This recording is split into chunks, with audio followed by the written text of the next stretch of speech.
ఓం శుక్లాంబరధరం విష్ణుం శశివర్ణం చతుర్భుజం ప్రసన్నవదనం ధ్యాయేత్ సర్వ విఘ్నోపశాంతయే అని స్వామివారికి నమస్కారం చేసుకుని మనము మన రామాయణంలో, అది కూడా సాధకుల కోసం చదువుకుంటున్న రామాయణంలో వాల్మీకి మహర్షి మన కోసం ఏం చెప్పారో చూద్దాం.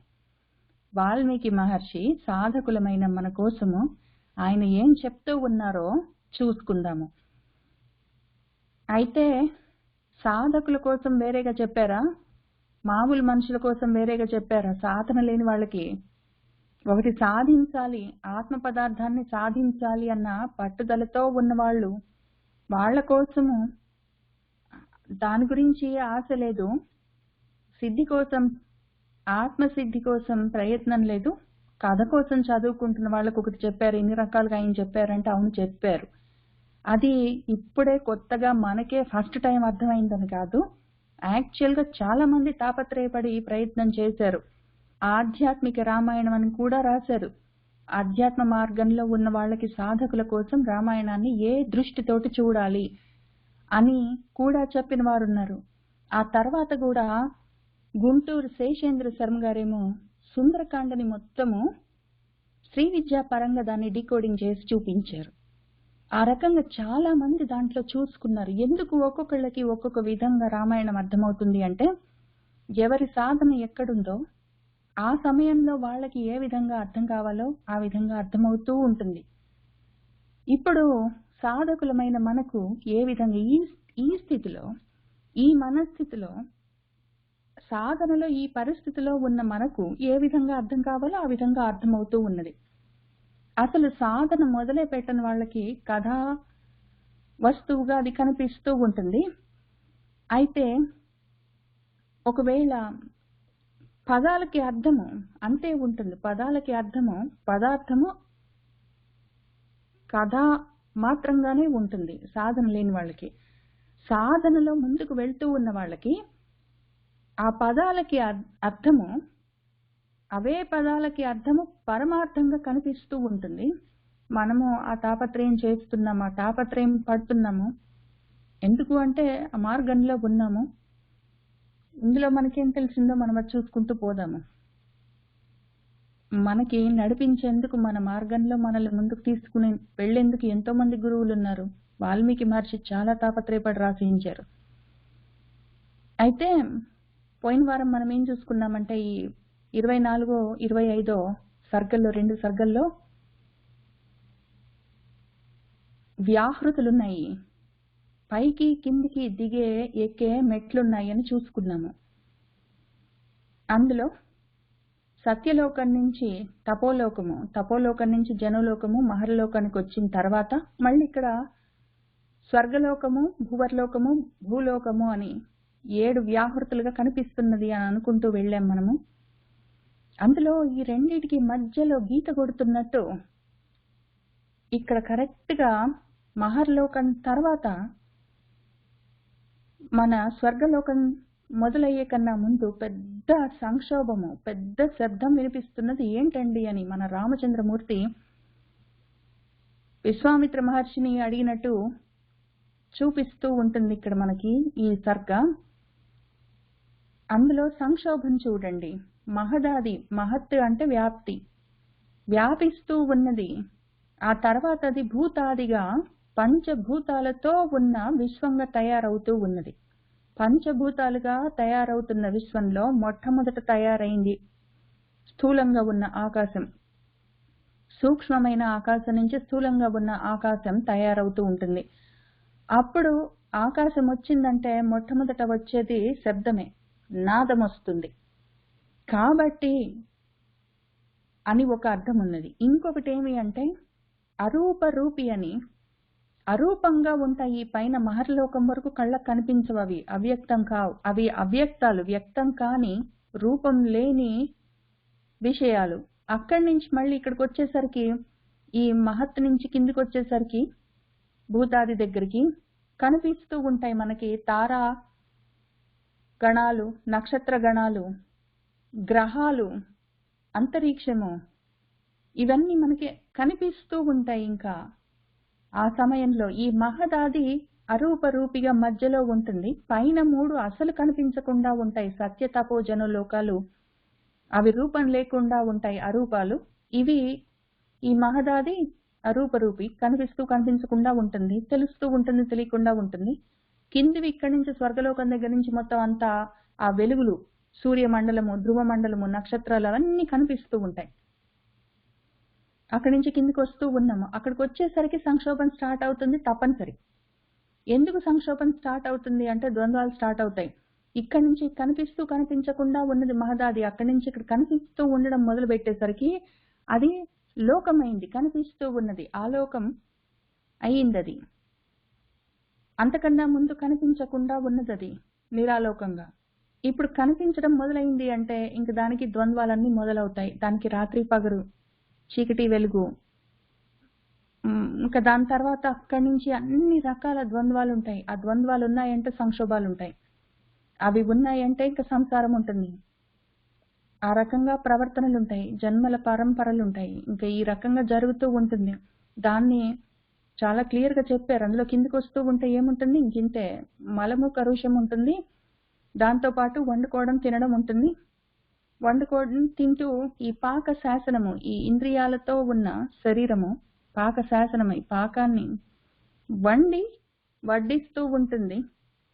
కళ్ళ ద్వారా దృశ్యాల్ని, వాటన్నిటిని ఆ రకంగా నడుస్తూ ఉంటుంది.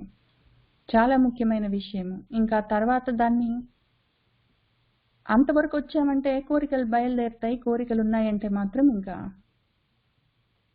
అది మహాశత్రువు.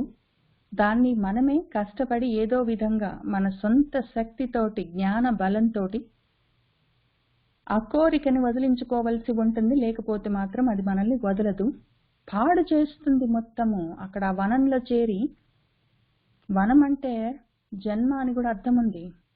ఆ జన్మల పరంపరలుగా ఉన్న ఆ అరణ్యంలాగా దట్టంగా పెరిగి ఉన్న మొత్తం విషయాన్ని ఆ కోరిక చేరి పాడు చేస్తూ ఉంటుంది, బాగుపడనివ్వకుండా ఉంటుంది.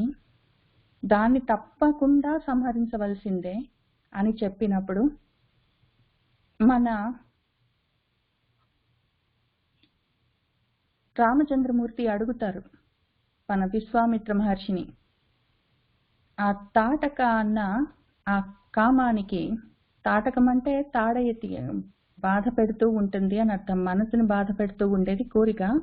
దానికి అంత బలం ఎక్కడి నుంచి వచ్చిందండి అంటే మరి అది వరదానము, బ్రహ్మగారి వరము, ప్రారబ్ధ బలం. అది ప్రారబ్ధానికి ఉన్న బలం, అది ప్రారబ్ధ కర్మలకు ఉన్న బలం, అది మహాబలం. అది దాన్ని ఒకవేళ మనసుని నియంత్రిస్తే కోరికని నియంత్రించవచ్చు, కానీ దాన్ని సంహరించడం అత్యవసరము. ఆ ప్రయత్నం చెయ్యమని ఆయన చెప్తూ ఉన్నారు విశ్వామిత్ర మహర్షి సాధకుడైన మన రామచంద్రమూర్తికి.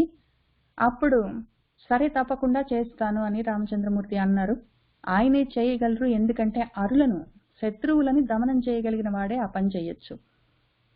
ఇక్కడ మన రామచంద్రుడు ఏం చేశాడంటే, అలాగేనండి తప్పకుండా చేస్తాను, ఇది గో బ్రాహ్మణ హితార్థం కాబట్టి దాని గురించి,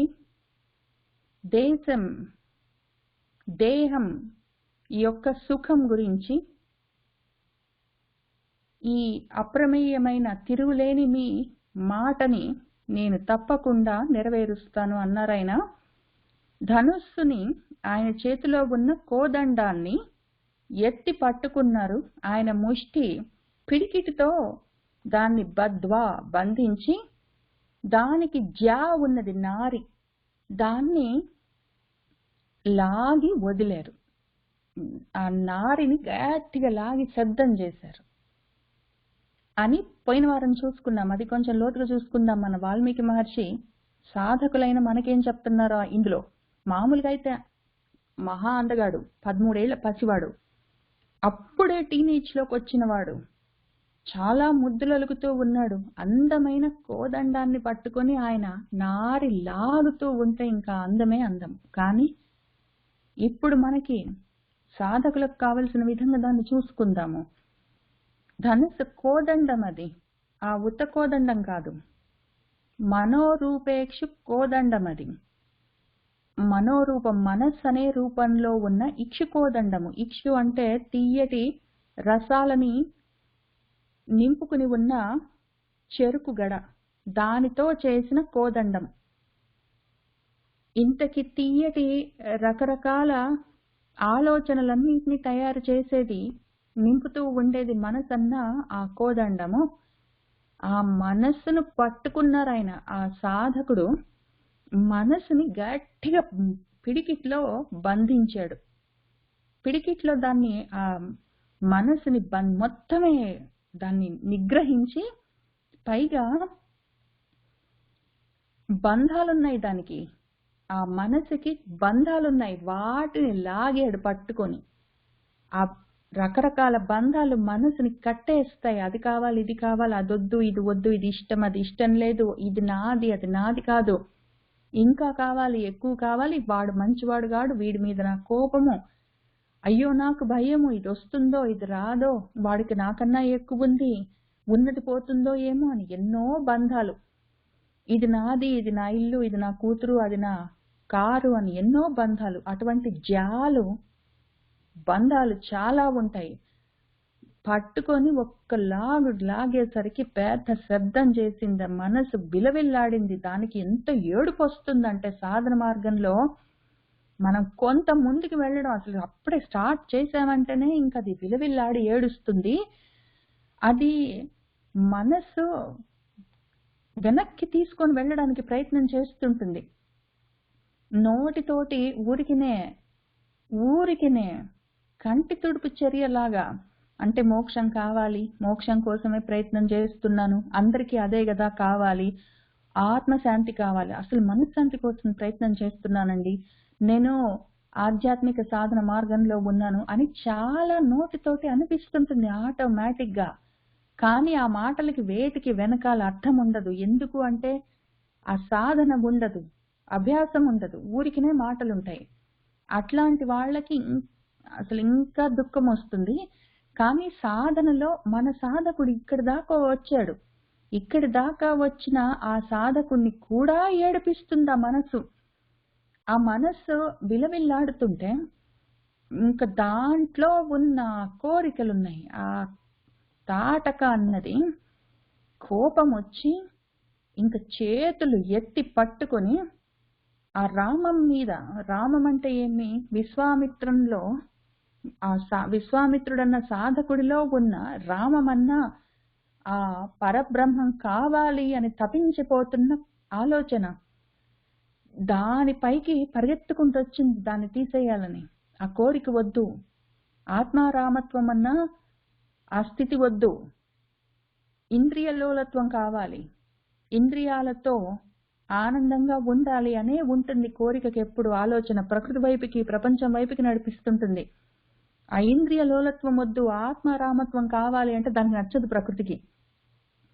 ప్రకృతి అంతా ప్రకృతిలో ఉంచడానికే ప్రయత్నం చేస్తుంది. మీ నాన్న శరీరాన్ని, ఈ శరీరం పడిపోతే ఇట్లాంటి కొన్ని వందల వేల శరీరాలని పుట్టిస్తుంటుంది, అది తయారు చేస్తుంటుంది, అందులోనే మట్టి పిండాల్లాగా కలుపుతుంటుంది, మళ్ళీ లేచి మళ్ళీ అందులోంచి తీసి మళ్ళీ మట్టి ముద్దలు తయారు చేసి బొమ్మలు తయారు చేస్తుంటుంది, ఆడుకుంటుంది, వదిలిపెట్టి పోనివ్వదు. కాబట్టి ఆ కోరిక పరిగెత్తుకుంటూ వచ్చింది ఈ ఆలోచనని తీసేయాలని. అప్పుడేమైందంటే అది వస్తూ గొప్ప రజస్సుని లేపుతూ వచ్చింది. రజస్సు అంటే దుమ్మని అర్థం. అక్కడ యాక్చువల్గా అరణ్యంలో పెద్ద రజస్సు ఉన్నది, దుమ్మున్నదంటే అర్థం ఉంది. కానీ ఇక్కడ మనకి రజస్సు అంటే రజోగుణము. ఈ సాధకుడు సత్వగుణాన్ని పెంచుకుని అక్కడి నుంచి దాన్ని కూడా సిద్ధంగా మార్చుకుని సిద్ధసత్వంగా, ఆ తర్వాత ఆ గుణాన్ని కూడా దాటి నిర్గుణమైన స్థితికి చేరి అక్కడి నుంచి వెళ్ళిపోవాలని ప్రయత్నం చేస్తుంటే, అసలు ఆ సత్వాన్ని కిందికి దింపి రజోగుణాన్ని పైకి తేవాలని ప్రయత్నం చేస్తూ ఉంటుంది కోరిక. కోరిక ఉంటే కర్మలు చేయాలంటే రజోగుణం ఉండాలి. దాన్ని ఉద్ధన్వాన అది పైకి లేపుతున్నది, ఆ రజోగుణాన్ని పైకి లేపుతూ వస్తూ ఉంటే ఆ రజోగుణము ఒక్క క్షణము రామ లక్ష్మణులిద్దరినీ మోహానికి గురి చేసింది. రాముడెవరు, ఆ రామము ఆత్మారామత్వం కావాలన్న ఆలోచన, దాన్ని సాధించడానికి కావలసిన లక్ష్యము, గురి లక్ష్మణము. అది కావాలి, ఇదిగో ఇది మార్గము అన్న రెండిటిని, ఆ రెండు ఆలోచనల్ని ఈ రజోగుణము కప్పేసింది, మొత్తమే ఆవరించింది, ఆవరించే మోహానికి గురి చేసింది. అప్పుడు అక్కడికి ఆగలేదు. మొత్తం ప్రకృతి మాయను, మహామాయను మొత్తం సమాస్థాయ ఉపయోగించి గొప్ప శిలావర్షాన్ని, కోరికల వర్షాలని కృషింపచేసేవి. కోరికలు ఎండమావిలాగా ఉంటాయి, అవి మృగతృష్ణలు. అవి వాటి వెంటబడిపోతే, కోరిక వెంబడిపడిపోతే దానికి అంతులేదు. కృషించిపోతాడు మనిషి, తపించి తపించి కృషించిపోతాడు. ఆ రకంగా చేయడం మొదలుపెట్టింది. కోరికలతోటి, మోహాలతోటి తపింపచేస్తూ, తపనలకి గురి చేస్తూ, తాపత్రయాలకి గురి చేస్తూ, కృషింపచేస్తూ ఉన్నది. అయితే ఎక్కువసేపు చేయలేదు. మనకి సాధకులకి ఒకటి ముఖ్యమైన విషయం ఉంటుంది, మనం తప్పనిసరిగా ప్రతిరోజు గుర్తు చేసుకోవాల్సింది. ఎంత గొప్ప సాధకుడికైనా సరే, ఇంకా చివరి స్థితిలో ఉన్నవాడికైనా సరే మనసు కదులుతుంది. ప్రకృతిలో ఉంటే ఆ ప్రకృతి గుణాలకి ఆ లక్షణం ఉంటుంది. ప్రకృతిలోనే ఉన్న మనసుని ప్రకృతి గుణాలు కదిలించగలవు, పెద్ద విషయం కాదు. అయితే వాటిని ఈ రకంగా ముష్టిలో, పిడికిట్లో గట్టిగా పట్టుకుని మనసుని బంధించిన వాడికి, ఆ బంధాలన్నిటిని లాగుతున్న వాడికి, తెంపేయడానికి ప్రయత్నం చేస్తున్న వాడికి కూడా అప్పుడప్పుడు మనసు కదులుతుంది. ఈ రకంగా మోహం కలుగుతుంది, రజోగుణం పైకి లేస్తుంది, కృషింపచేసే, తపింపచేసే కోరికలన్నీ కలుగుతాయి. అయితే ముఖ్యంగా సాధకుడు చూసుకోవాల్సింది ఏంటంటే, మనసు కదిలినప్పుడు, కోపంతో కానీ కోరికతోటి కానీ మనసు కదిలితే అది ఎంత తీవ్రంగా కదిలింది, ఎంత అలజడికి గురైంది, ఎంత దూరం వెళ్ళింది, ఎంతసేపు అటువంటి స్థితిలో ఉన్నది, ఎంత సమయంలో వెనక్కి వచ్చింది, మళ్ళీ తన స్వస్థితిలో శాంతిగా ఉన్నది, ఎంత తక్కువ డ్యామేజ్ తోటి వచ్చింది, ఇవి చూసుకోవాలి. 3 ముఖ్యమైన మెజర్మెంట్స్, 3 ముఖ్యమైన విషయాలు చూసుకోవాలి. ఒకటి, ఎంత దూరం వెళ్ళింది, ఎంత తీవ్రతతోటి వెళ్ళింది, ఎంత వేగంగా, ఎంత తక్కువ డ్యామేజ్ తోటి వెనక్కి వచ్చింది మనసు, మళ్ళీ దాని స్వస్థితిలో కదలకుండా ఉండడానికి ఎంత సమయం పట్టింది, ఇంటెన్సిటీ ఎంత, టైం ఎంత, డ్యామేజ్ ఎంత అని అసెస్మెంట్ చేయాలి. ఇంటెన్సిటీ, టైం, డ్యామేజ్, ఈ మూడింటి గురించి అసెస్మెంట్ ఉండాలి ప్రతిసారి మనసు కదిలినప్పుడు. కదలకుండా ఉండాలంటే ఇంకా కష్టము. శరీరంతో ఈ ప్రకృతిలో ఉన్నప్పుడు కదులుతాయి, కానీ ఎంత ఫాస్ట్ గా వెళ్ళి వెనక్కి వచ్చేసాము. ఎక్కువ డ్యామేజ్ అంటే ఏమి, చేస్తున్న పని మానుకొని, మనం చేయవలసిన ధర్మాల్ని, కర్తవ్యాల్ని మానుకొని, మన చుట్టూ ఉన్న వాళ్ళని అరిచి, మళ్ళీ ముఖబంధాలు లేకుండా చేసుకుని, అంత దూరం పోకపోతే కనీసం పరుషంగా మాట్లాడి, అవకాశం ఉంటే చేతిలో కాళ్ళలో ఎత్తి కొట్టి వాళ్ళని, లేదా ఇంట్లో ఉన్న వస్తువులు విరగొట్టి, ఏమి చేశాము? ఫిజికల్ గా, మెంటల్ గా డ్యామేజ్ ఎంత ఉన్నది మనకి, మన చుట్టూ ఉన్న వాళ్ళకి.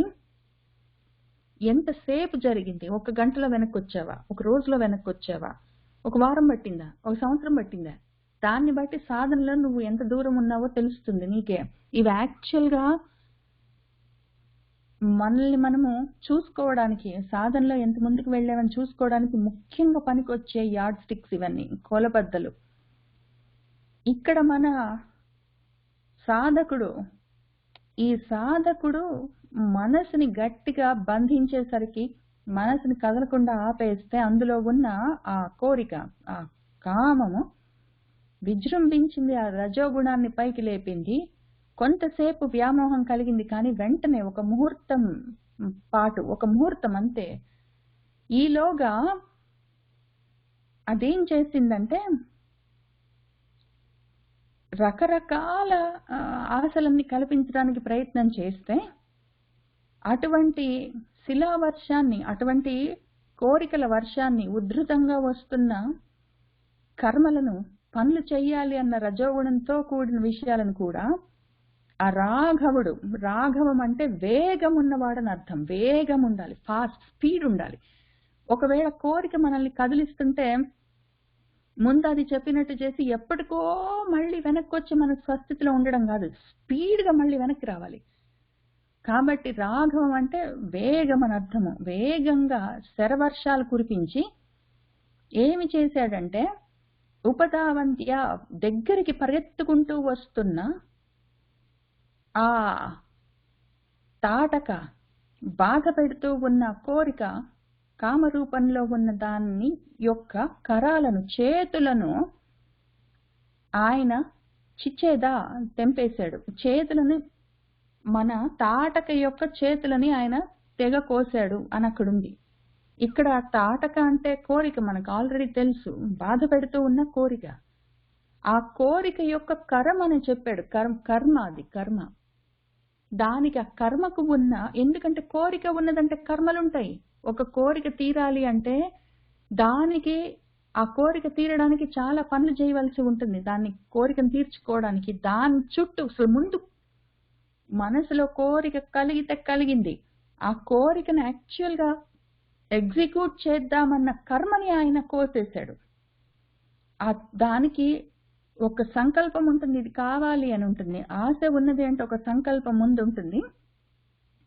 ఆ కర్మకి యువతల సైడు నాకు ప్రతిఫలం వస్తుంది అన్న ఆపేక్ష ఉంటుంది. ఆ రెండింటిని ఆయన ఛేదించేశారు. ఛేదించేసిన తర్వాత ఏం చేశారంటే అయినా కూడా కోరిక పోదు, ప్రతిఫలాపేక్ష ఆ తర్వాత వచ్చేది. దానికన్నా ముందున్నది సంకల్పం. ఆ రెండింటిని, ముందు సంకల్పాన్ని తర్వాత ప్రతిఫలాపేక్షని తీసేస్తే కూడా అసలు కర్మ అయితే కర్మగా ఉన్నది. ఎందుకున్నది అంటే దాన్ని తయారు చేసిన కోరిక ఉన్నది దాని వెనకాల. కాబట్టి ఆయన ఏం చేశారంటే అంతవరకు చేసేసరికి ఆ కామరూపము, ఆ కోరిక సద్య వెంటనే ఇంకా అదేం చేసింది, ఎన్నో రూపాలు తీసుకుంది. ఆ ఒక్క కోరిక. ఏదో వంకాయ కూర తినాలి అన్న కోరిక ఉందనుకోండి, ఆ కోరిక మనసులో కలగగానే వంకాయ కూర వండుకుందాము అన్న సంకల్పము, తిని అనుభవిద్దాము అన్న ప్రతిఫలాపేక్ష, ఆ రెండింటిని, ఆ కర్మలను రెండింటిని ఆయన తెగగోసేసరికి ఆ వంకాయ కూర అన్న కోరిక రకరకాల రూపాలు తీసుకుంది. ఇంకా అది అంటే వంకాయ కూర మొన్నే తిన్నాం, ఇప్పుడు ఇంట్రెస్ట్ లేదు, ఇప్పుడు ఇంకేదన్నా చేసుకుందాం, అసలు వంకాయ కూర వద్దు, మనము లాంగ్ డ్రైవ్కి వెళ్దాము, అక్కడ ఇంకొక చోటికి వెళ్దాము, ఏదో చేద్దామని చెప్పి రకరకాల రూపాలుగా అది మారింది. ఒక్కొక్కసారి ఇంకా గట్టిగా దాన్ని చూసేసరికి అది అంతర్ధానం అయింది, అసలు కనిపించకుండా పోయింది. అమ్మయ్య పోయింది, ఇంకా కోరిక నాకు లేదా, అమ్మయ్య బాగున్నాను అనుకుంటే మళ్ళీ దాని సొంత మాయతోటి, ప్రకృతిలో ఉంటే కోరికలు ఉంటాయి, అది మళ్ళీ రకరకాల వేషాలు వేసుకొని మోహింప చేస్తూ అస్మవర్షాన్ని కురిపిస్తూ, అస్మము అంటే దట్టంగా ఉన్న, ఏమంటారు అసలు జనరల్ గా అస్మము అంటే మబ్బులని అర్థం, మేఘాలని అర్థము. బాగా దట్టంగా తయారైంది, రకరకాల రూపాలు తీసుకున్నది అని అర్థము. మేఘాలని చెప్తాము, మేఘాల్లో నుంచి కురుస్తున్న వర్షం అంటే వడగళ్ళని చెప్తాము, అస్మవర్షం అంటే వడగళ్ళ వాన అని జనరల్ గా కథ చెప్పుకుంటాము. కానీ ఇక్కడ అస్మవర్షము అంటే ఆకాశంలో తయారైందని అర్థం. దానికి అర్థమే అస్మము అంటే ఆకాశంలో తయారైంది. ఆకాశం అంటే చిత్తాకాశం ఉంది మనసులో ఇంకా రకరకాల కోరికలన్న విచిత్రమైన విషయాలన్నిటిని వర్షంలాగా కురిపిస్తూ ఉన్నది. అది అందులో ముంచెత్తింది, మోహానికి గురి చేసింది, భయంకరంగా తిరుగుతూ ఉన్నది ఆ కోరిక మనసులో రకరకాల రూపాల్లో. అప్పుడేం జరిగిందంటే ఇక్కడ జనరల్ గా కథాపరంగా మన విశ్వామిత్ర మహర్షి, ఇది పాపిష్టిది, దుష్టురాలు, దుష్టాచారాలతో ఉన్నది, యజ్ఞాలను పాడు చేస్తుంది, విఘ్నం చేస్తుంది, మాయా పద్ధతులతోటి వృద్ధి చెందుతూ ఉంటుంది. పురా సంధ్య వచ్చే సమయమైంది నాయన, ఆలోగానే దీన్ని చంపవలసి ఉంది. సంధ్యాకాలంలో రాక్షసులు సహించలేకుండా తయారవుతారు కదా అని ఆయన చెప్పారు విశ్వామిత్ర మహర్షి. దీన్నే మనము సాధకులుగా చూసుకుందాం. ఇప్పుడు సాధకుడు చెప్పుకుంటున్నాడు, అమ్మో సంధి కాలం వస్తున్నది. సంధి అంటే ద్వంద్వాలతో ఉన్నది, ద్వంద్వాల మధ్యలో కాలం అది. ఆ ద్వంద్వాల సమయంలో ఇంకా చెలరేగిపోతాయి కోరికలు. అవి ఎటువంటివి? రాక్షసుల వంటివి. అసువులని ఎవరి నుండి రక్షించుకోవాలో లేదా హవిస్సులను ఎవరి నుంచి రక్షించుకోవాలో అవి రాక్షసులని వాటికి వ్యుత్పత్తి. మన ప్రాణాలు మనం రక్షించుకోవాలి, మనం యజ్ఞాలుగా చేస్తున్న కర్మలను రక్షించుకోవాలి అంటే ఈ ద్వంద్వాలతో ఉన్న సమయంలో, ఆ కాలంలో తట్టుకోలేకుండా ఉంటాము దీనితోటి, ఇటువంటి కోరికలతోటి. అవి బతకనివ్వవు, ప్రాణాలని హరిస్తాయి, హవిస్సులని హరిస్తాయి, యజ్ఞంగా చేస్తున్న కర్మల్ని చెడగొడతాయి. ప్రాణాలతో ఉన్నప్పుడు బ్రతుకు పాడు చేస్తాయి, బాగుపడనివ్వవు. సంధి కాలంలో ఆ బంధాలతో ఉన్న ద్వంద్వాలు అవి పాపాలు, పతన కారణాలు, మళ్ళీ జన్మలిస్తాయి, ప్రకృతి వైపుకి చరిస్తాయి, ప్రకృతి వైపుకి తీసుకెళ్లిపోతాయి. యజ్ఞంగా కర్మల్ని చేసుకుందాము, ప్రతిఫలాపేక్షలు లేకుండా, సంకల్పాలు కూడా త్యాగం చేసి, సన్యాసం చేసి, కర్తృత్వ భోక్తృత్వాలు లేకుండా చేద్దామంటే దానికి విఘ్నాలు కలిగిస్తాయి. అవి ఒప్పుకోవు. మహామాయ, ప్రకృతి మాయతో కూడి ఉంటాయి ఇవి. దాన్ని, ఆ కోరికల్ని ఏ విధంగానైనా చంపేయవలసే ఉంటుంది అని ఆ సాధకుడు చెప్పుకుని అప్పుడు చేసిన పని ఏమంటే, మన రామచంద్రమూర్తి ఇంకప్పుడు సహా ఆయన శబ్దవేదిత్వం, శబ్దవేది అన్న ఒక శబ్దాన్ని విని, ఆ శబ్దం ఎక్కడి నుంచి వచ్చిందో విని, ఆ శబ్దాన్ని చేస్తున్న ఒక జంతువు గాని ఏదైనా సరే ప్రాణిని కొట్టొచ్చు, శబ్దం వినే చెయ్యొచ్చు. అటువంటి ఒక విద్య ఉంటుంది, శబ్దవేది అన్న విద్య. ఆ శబ్దవేదిని ఉపయోగించి దాన్ని దర్శయం చూపిస్తూ ఈ అస్మవృష్టితో ఉన్న ఆమెను, ఆ తాటకను ఆయన సాయకాలతో రురోధ నిరోధించాడు అని రాసింది రామచంద్రమూర్తి అక్కడ విశ్వామిత్రుడి యజ్ఞం దగ్గర. ఇక్కడ శబ్దం అంటే కోరిక అన్న మాట, అసలు కోరిక అన్న మాట వినగానే దాన్ని ఆయన నాశనం చేశాడు. ఆ నాశనం చేసే ఉద్దేశంతో దాన్ని నిరోధించాడు, వెంటనే ఆపేశాడు. అసలు కోరిక అన్న మాట కూడా ఎత్తనివ్వలేదు.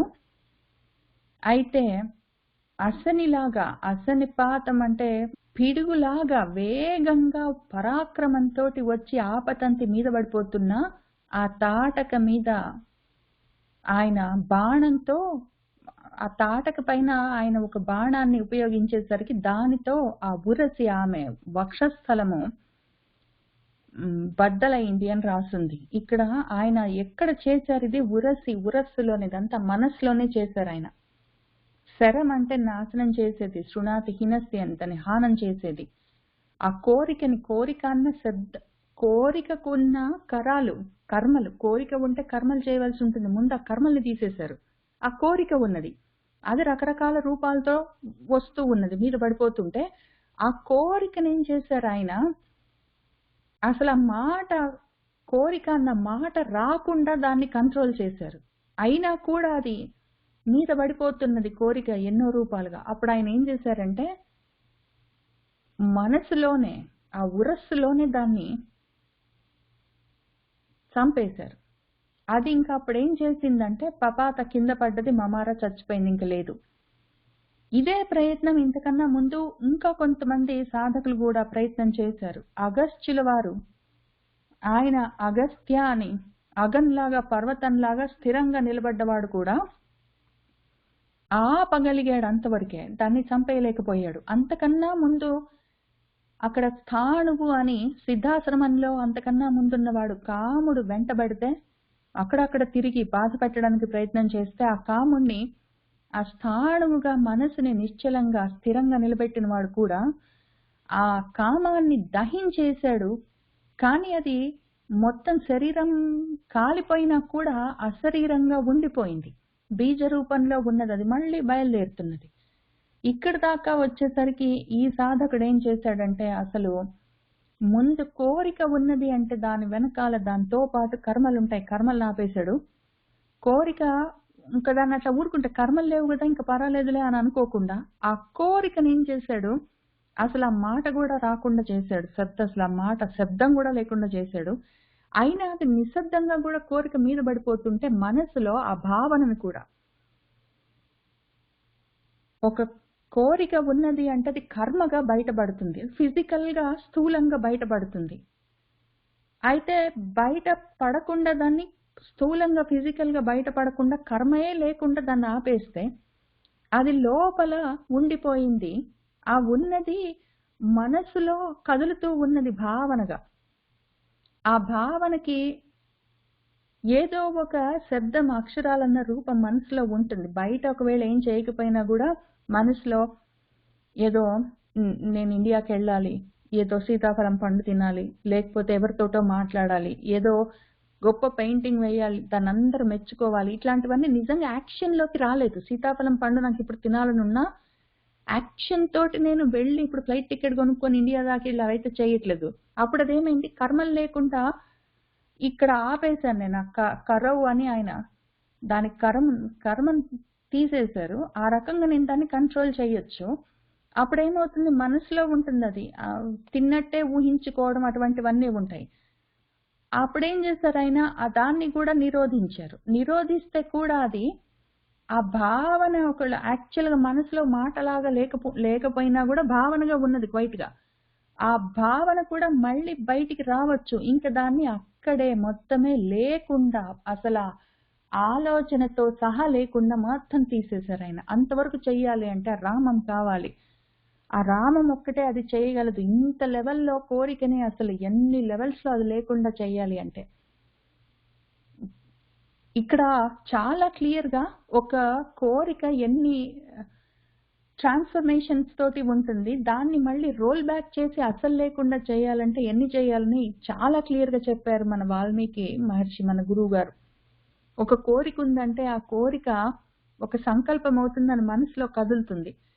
అప్పుడేమవుతుంది అది కర్మగా బయటపడుతుంది. కర్మగా బయటపడ్డాక ఏదో ప్రతిఫలాలు ఉంటాయి. ఆ ఫలితాన్ని అనుభవించడాలుంటాయి. ఫలితాన్ని అనుభవిస్తే సుఖమో, దుఃఖమో, పాపమో, పుణ్యమో, స్వర్గమో, నరకాలో ఉంటాయి. ద్వంద్వాలు ఇక్కడే ఉంటాం. పాపము, పుణ్యము, స్వర్గము, నరకము, మంచి, చెడు, సుఖము, దుఃఖం అని ఇంకేవి ద్వంద్వాలు ఉండొద్దు అంటే అసలు ప్రతిఫలాపేక్ష లేకుండా ఉండాలి. అక్కడి దాకా చేస్తే అయిపోయిందా? కాదు. ఆ కర్మలు చేస్తూనే ఉన్నాము. ఆ కర్మలు చేస్తే ఏదో ఒక సమయంలో మళ్ళీ ప్రతిఫలాల వైపుకి, ఫలితాల వైపుకి మనసు వెళ్తుంది, ఫలాల వైపుకి. కాబట్టి కర్మలు తీసేసాము. కర్మలు తీసేస్తే అయిపోయిందా? మనసులో అది ఐడియాగా ఉంది ఇంకా. ఆ మనసులో చేయాలనుకున్నాను అనుకుంటూ ఇంక ఎన్నాళ్ళైనా 30, 40, 50, 60 చాలా మంది నాకు తెలిసిన వాళ్ళు ఉన్నారు. చిన్నప్పుడు ఏంటో నాకు తెలిసిన ఒక ఆయన ఒక 40 ఏళ్ళు వచ్చిన తర్వాత కూడా ఏదో చిన్నది ప్లాస్టిక్‌ది గన్ ఒకటి కొనుక్కొని ఆడుకుంటున్నాడు. ఎందుకని అడిగితే ఇట్లాంటి గన్నే నేను ఇండియాలో ఒకసారి చూసాను. నా చిన్నప్పుడు 6, 7 ఏళ్ళు ఉన్నప్పుడు మా నాన్నని అడిగితే కొనిలేదు. ఇప్పుడు కనిపించింది అందుకని నేను కొనుక్కొని ఆడుకుంటున్నానని చెప్పాడు. ఆ మనసులో ఆ కోరిక ఉండి అవకాశం వచ్చినప్పుడు బయటపడ్డది. అది అనుభవించాలన్న కోరికగా మళ్ళీ అది కర్మ కాదు. కొనుక్కోవడం, దాంతోటి ఆడుకోవడం అన్న కర్మగా బయటపడ్డది. కాబట్టి ఆ మనసులో నాకది ఉండే, నా మనసులో నాకు ఇంట్రెస్ట్ ఉండే, దాని గురించి అప్పుడెప్పుడో అనుకున్నాను అని అట్లాంటి అనుకోవడాలు కూడా ఆ శబ్దమే లేకుండా తీసేయడం, ఇంకా కొంచెం వెనక్కి రోలింగ్ చేయడం. అయితే మనసులో అనుకోకుండా ఉన్నా కూడా భావనగా అది ఊరికే సంక్షిప్తంగా బీజ రూపంగా జస్ట్ ఉండొచ్చు. అయితే దాన్ని కూడా తీసేస్తే కానీ అసలు ఆ బీజం కూడా లేకుండా అది మొత్తమే పపాత మమార అయితే గాని అది లేకుండా పోదు. అంతవరకు తీసుకొని రావాల్సి ఉంటుంది. మన సాధకుడు అంతవరకు తెచ్చాడు దాన్ని. అప్పుడేం జరిగిందంటే ఇంకా కామం అట్లా పోయేసరికి ఇంద్రుళ్ళు అంటే ఇంద్రియాలన్నీ, ఎందుకంటే కోరికలు ఏడిపించుకొని తింటాయి, కృశింప చేస్తాయి. తాపత్రయాలతోటి మొత్తం శరీరము, ఇంద్రియాలన్నీ, జ్ఞానేంద్రియ, కర్మేంద్రియాలన్నీ కృశించిపోతాయి కోరికలతోటి. కోరిక ఉందంటే ఊరుకోదు. అది దానికోసమని పనిగట్టుకొని ఎక్కడి దాకో వెళ్ళాలి. ఫిజికల్‌గా చాలా ఏమంటారు పని చేయవలసి ఉంటుంది. అలసిపోవలసి ఉంటుంది. బయటికెళ్ళి ఏదైనా తినాలంటే 2 అవర్స్ డ్రైవ్ చేయాలి, లేకపోతే పక్క ఊరికెళ్ళాలి, లేకపోతే మా తమ్ముడు చూసి రావాలి, లేకపోతే ఇంక ఇండియాకెళ్ళి రావాలని ఉందంటే అందుకోసం ఫిజికల్‌గా శ్రమ పడవలసి ఉంటుంది. ఆ తర్వాత కూడా ఆరోగ్య సమస్యలుంటాయి. ముందు తాపత్రయాలుంటాయి. మిగిలిన పనులన్నీ పక్కదారి పట్టిపోతాయి. అసలు ముందు జ్ఞాన మార్గంలో ఉన్న వాళ్ళకి చదువు వెనకబడిపోతుంది. ఎన్ని రకాలుగా చేర్పు జరుగుతుందో. కాబట్టి ఇంద్రియాలు విసిగిపోతాయి, వాటికి కూడా అలసట కలుగుతుంది, అవి కూడా సంతోషిస్తాయి. కోరికలు తగ్గితే ముందు సంతోషించేది ఇంద్రియాలు, సంతోషిస్తే ప్రశాంతంగా కూర్చుంటాయి. అవి మనసేంద్రియాలు అమ్మయ్య అనుకుంటాయి, ఊరికి అక్కడ తిరగాలి, ఇక్కడ తిరగాలి, ఏదో తినాలి, ఏంటో చేయాలి, ఏదో కావాలి అని ఆ కోరికను తీర్చుకోవాలి అంటే అందుకోసం అని చెప్పి ఈ శరీరాన్ని వేసుకొని తిప్పాలి, దాన్ని అలసటకి గురి చేస్తూ జ్ఞానానికి దూరం అయిపోతూ ఉంటాము. లాభం లేదు. ఊరికే చాలా దూరం వెళ్ళి ఏదో పలానా 2 hours డ్రైవ్ చేసుకుంటూ ఎక్కడి దాకో వెళ్తే అక్కడ పలానా చోట చాలా మంచి ఒక దోశ వేస్తారు, ఉల్లిపాయలు వేయించి, అది తింటే చాలా బాగుంటుంది, తినొస్తే ఆ సమయానికి ఒక 5 నిమిషాలు ఒకవేళ సంతోషం కలిగిందో లేదో కూడా తెలీదు. ఈ లోపల చాలా ఫిజికల్ గా యాతనంతా అనుభవించాలి. ఈ మొత్తం హడావిడిలో ఎక్కడైనా జ్ఞానానికి సంబంధించిన విషయం ఉందా? ఊరికనే బాడీ వేసుకొని శరీరాన్ని, ఆ గజేంద్ర మోక్షంలో మనం అక్కడికి వచ్చినప్పుడు చెప్పుకుందాము, ఏనుగులాగా శరీరాన్ని పెట్టుకొని ఓహో తిప్పుకుంటూ తిరిగితే జ్ఞానంతో సంబంధం లేని కర్మలన్నీ చేసుకుంటూ ఒకవైపు జ్ఞానము రాదు, రెండో వైపు శరీరానికి అలసట. ఎందుకు? పనికి మాలినవి. ఆ పనులు మానుకుంటే ముందు మనసేంద్రియాలు సంతోషిస్తాయి, దాని తర్వాత మరుద్గణాలన్నీ, ఊపిర్లన్నీ, ప్రాణాలన్నీ సంతోషిస్తాయేమో. ప్రాణం హాయిగా ఉంది. ఊరికే అక్కడికి వెళ్దాం, ఇక్కడ ఇంట్లో 4-5 ఉన్నారనుకోండి, ఎవరి పనులు వాళ్ళు చేసుకుంటుంటే ఓడు ఉంటాడు, ఎక్కడికైనా వెళ్దాం, ఏమైనా తిందామని ప్రాణం పీక తింటుంటాడు మిగిలిన వాళ్ళని. వాడు ఒకరోజు చప్పుడు చేయకుండా కూర్చుంటే మిగిలిన వాళ్ళని ప్రాణం హాయిగా ఉంది, వాడు ఎక్కడికి వెళ్దామని వాళ్ళు అనలేదని చెప్పి. ఆ రకంగా ప్రాణాలు విసుక్కుంటాయి, ఇంద్రియాలు విసుక్కుంటాయి, కర్మల వెంటబడి తిరుగుతుంటే. ఇప్పుడేం జరిగింది? కాబట్టి మన సాధకుడు రాముడు ఆ మనసుని గట్టిగా పట్టుకొని అందులో ఉన్న కోరిక అన్న ఆలోచనతో సహా మొత్తం అన్ని లేకుండా చేసేసేసరికి ఇంద్రియాలు సంతోషించాయి, ప్రాణాలు సంతోషించాయి. ఇంకా ఆ పనితోటి మొత్తం ఆపేయడం, కర్మ లేకుండా, కర్మ వెనకాలన్న కామం లేకుండా, అసలు ఏమీ లేకుండా చేసేసరికి అవి తోషించాయి, చాలా సంతోషించాయి.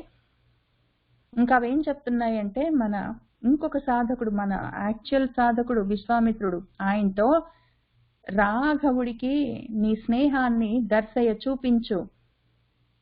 ఇదిగో ప్రజాపతి యొక్క, బృహస్పతుడి యొక్క పుత్రులున్నారు, సత్య పరాక్రమవంతులు, తపోబలాన్ని పట్టుకున్న వాళ్ళు, ధరించి ఉన్నవాళ్ళు. వాటన్నిటిని రాఘవుడికి నివేదించు, ఇచ్చేయి. నిన్నే అనుసరిస్తూ ఉన్నాడు ఆయన, రాముడు పాత్రభూతుడు. కాబట్టి ఈ సురలకు, దేవతలకు ఒక సుమహత్ కార్యాన్ని చేయవలసి ఉంది.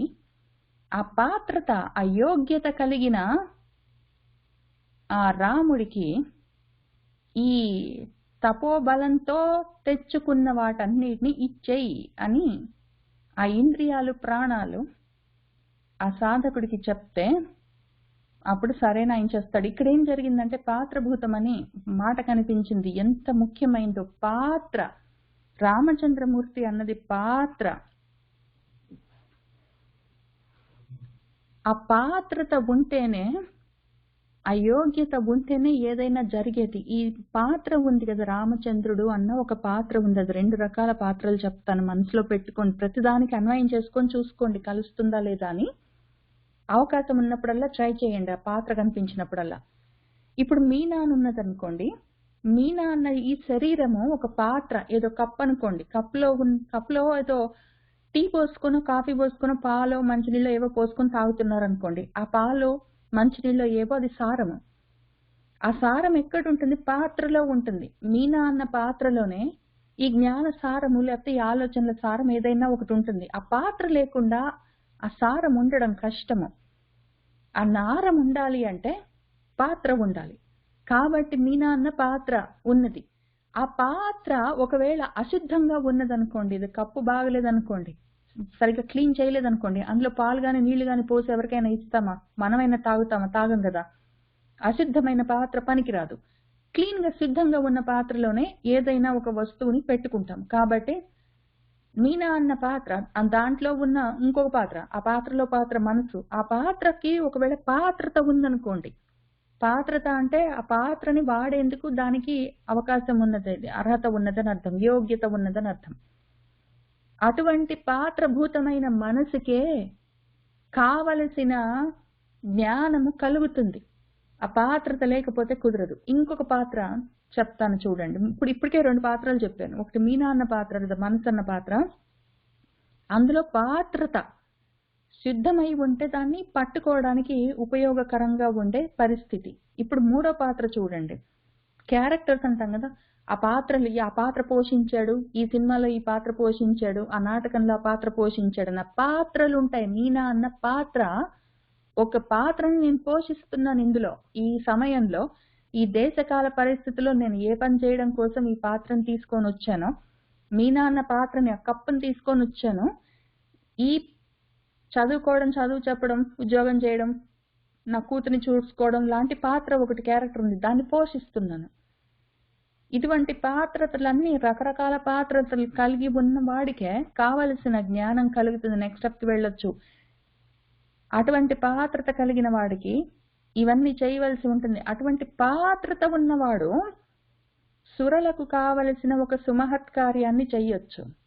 చెయ్యవలసిన కర్తవ్యాల్ని ఎవడు చేయగలడు అంటే పాత్రత ఉన్నవాడు చేస్తాడు. మిగిలిన వాళ్ళందరూ కర్తవ్యాలు, నా ధర్మాలు అనుకుంటూ తిరుగుతారు. ఇది నా ధర్మం, ఇది నా కర్తవ్యం అంటారు. కానీ ఆ కర్తవ్యాలన్నీ ప్రాపంచికమైన విషయాల కోసం చేసే వాటిలో మనసు కదిలిపోతూ ఉంటాయి, ద్వంద్వాలతోటి ఉంటాయి, కామాలతోటి, కోరికలతోటి, కోపాలతోటి, ద్వేషాలతోటి ఉన్నవి పాత్రీభూతమైన వస్తువులు కావదు. పాత్రత లేని అపాత్రమైన విషయము. అపాత్రుడికి ఏది ఇవ్వరు, అపాత్రుడికి దానం ఎవ్వరు చేయరు. భగవంతుడు కూడా జ్ఞానదానాన్ని, గురువులు కూడా జ్ఞానదానాన్ని అపాత్రుడికి చెయ్యరు. బికాజ్ వాడికి పట్టుకునేందుకు ఉండదు.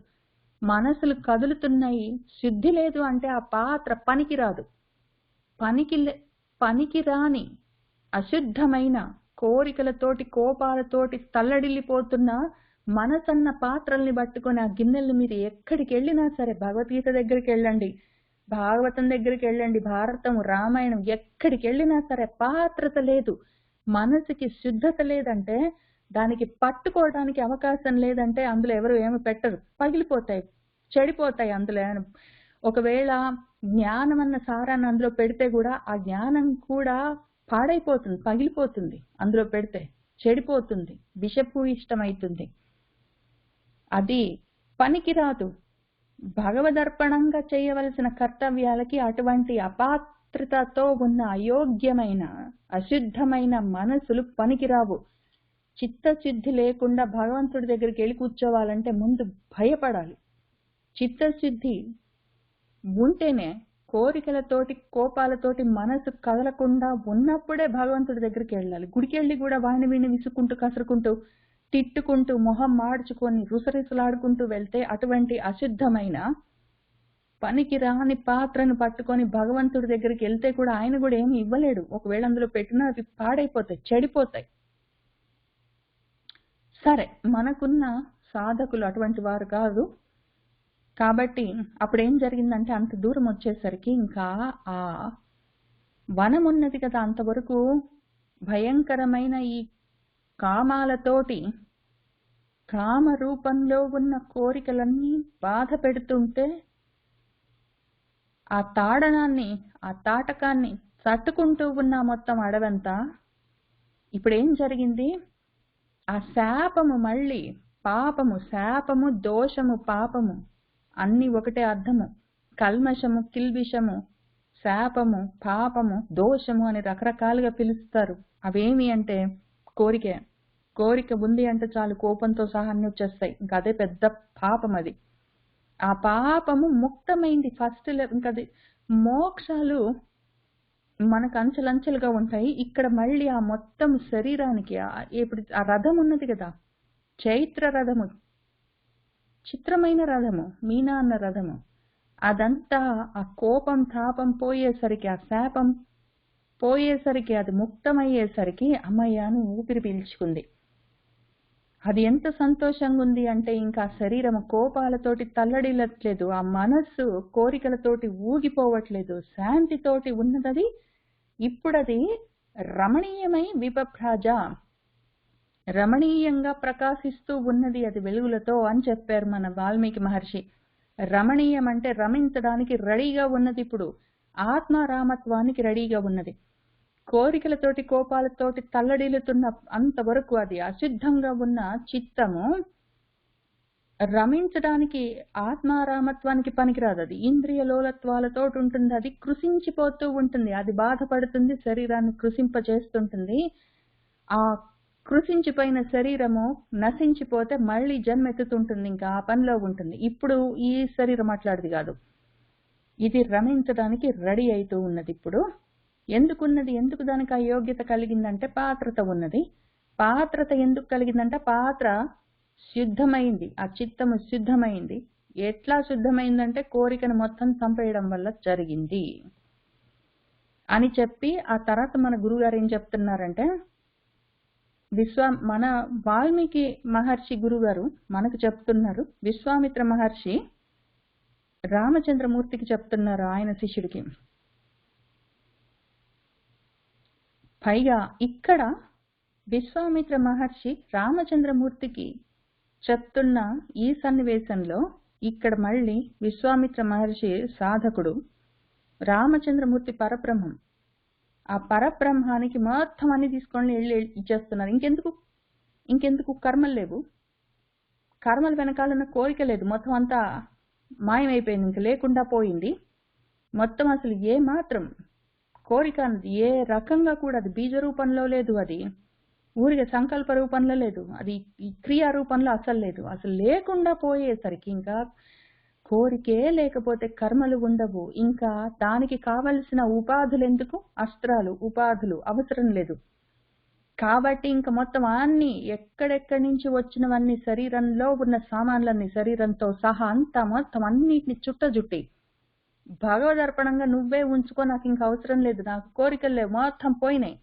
కోరిక ఉంటే కదా కర్మలు చేయాలి, కర్మలు చేయాలంటే శరీరం కావాలి, నాకు అవసరం లేదు, ఇప్పుడు మొత్తం నువ్వు తీసుకో అని ఆయన పరమయా ప్రీత్యా, నేను పరమ తుష్టిగా ఉన్నాను, పరితుష్టంగా ఉన్నాను, తుష్టితో తృప్తిగా ఉన్నాను. ఎందుకు, కోరిక ఉంటేనే అసంతృప్తులన్నీ ఉండేది, ఈయనకి ఇంకా కోరికలు లేవు, కోరికలు మొత్తమైనాయి కాబట్టి అసంతృప్తులు లేవు, ఆయనకి ఉత్త సంతృప్తి మిగిలింది.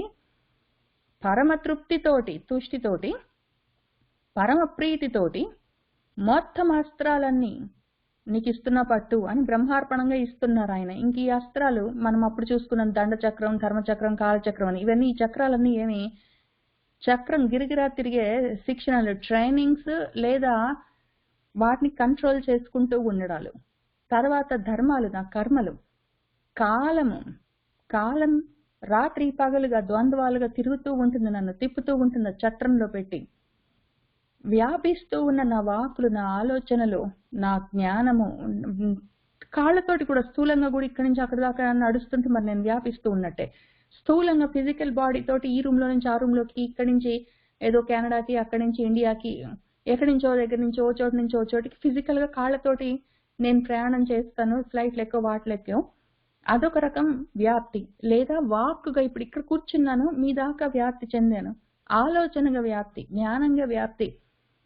ఇవన్నీ శరీరం ఉన్నదంటే ఇవన్నీ ఉంటాయి, ఇంద్రియాలు ఉంటాయి, అఫ్ కోర్స్ వజ్రం ఉంటుంది, వెన్నుదండము, వెన్నుపూస, తర్వాత 3 పురాలు, స్థూల సూక్ష్మ కారణాలు, బ్రహ్మశిరస్సు, బుద్ధి, ఇషీకం అంటే చాలా షార్ప్ గా ఉన్నదే అని అర్థం, చిత్తం, బ్రాహ్మం మనసు, ఎందుకంటే బ్రహ్మ నుంచి వచ్చిందే సంకల్పం మనసు. తర్వాత మోదకమన్న గద, అహంకారం, నేను అని, ఆ నేను అన్న అహంకారం ఉంటే ఎంతో మోదం, చాలా సంతోషంగా ఉంటుంది, అదన్నిటికన్నా పైన ఉంటుంది, అది శిఖరం, అది అసలు నేను అన్న దాని దగ్గర నుంచి స్టార్ట్ అవుతుంది ఏదైనా. ఆ తర్వాత ధర్మం, ఇది నా కర్మ అనుకుంటూ పనులు చేస్తుంటాం, ఇది నా ధర్మం అండి అంటాము, కర్మలు చేస్తూ ఉంటాము. ధర్మం అండి అని పని చేసినప్పుడల్లా ఆ పని అంతా కర్మే, బంధిస్తుంది, అది పాశం. అది కాలం అంటే కలయతి, అది కలిపేస్తూ ఉంటుంది, విడదీస్తూ ఉంటుంది, అది కలహాలు సృష్టిస్తూ ఉంటుంది, ద్వంద్వాలు తయారు చేస్తూ ఉంటుంది, అది అవిద్యా స్వరూపం. కప్పేస్తూ ఉన్నది ఒకటి ఉంటుంది, వారుణము. అదొక పాశం, అది మొత్తం అది తమో గుణం అన్న బంధం. అది తమో గుణం పెద్ద బంధం. అది ఆ తర్వాత వారుణము. ఇక్కడ పాశం బంధము, ఇక్కడ అస్త్రము. ఇంద్రియాలతో పాటు కూడిన, జ్ఞానేంద్రియాలతో పాటు కూడి ఉన్న పంచభూతాత్మకమైన శరీరంలో ఉన్న విషయము. ఇదే వారుణము. శుష్కంగా ఉంటుంది, ఆర్ద్రంగా ఉంటుంది. నా శరీరంలో పంచభూతాత్మకంగా ఉన్న నా శరీరంలో నీళ్లు కూడా ఉంటాయి. అవి ఆర్ద్రంగా తడిగా ఉంటాయి, శుష్కంగా పొడిగా ఉంటాయి. పైనాకం అంటే రకరకాల భాగాలు, ఖండాలు ఖండాలుగా ఉన్నవి నా శరీర భాగాలు, అవయవాలు. నారాయణము, నారము, జ్ఞానము. ఆగ్నేయం, అగ్ని. ఇవన్నీ మళ్ళీ నాలో ఉన్న పంచభూతాలు. ఈ ఒకవైపు పంచభూతాలు, ఒకవైపు జ్ఞానేంద్రియాలు, ఒకవైపు కర్మేంద్రియాలు, ఒకవైపు పాశాలు, ఒకవైపు ఆలోచనలు, అన్ని కలగా పులగంగా ఉంటాయి. వీటిని యాక్చువల్ గా నేను పైకి కిందికి కరెక్ట్ గా ఆర్డర్ లో పెడదామని అనుకుని అది కూడా చేసి చూశాను.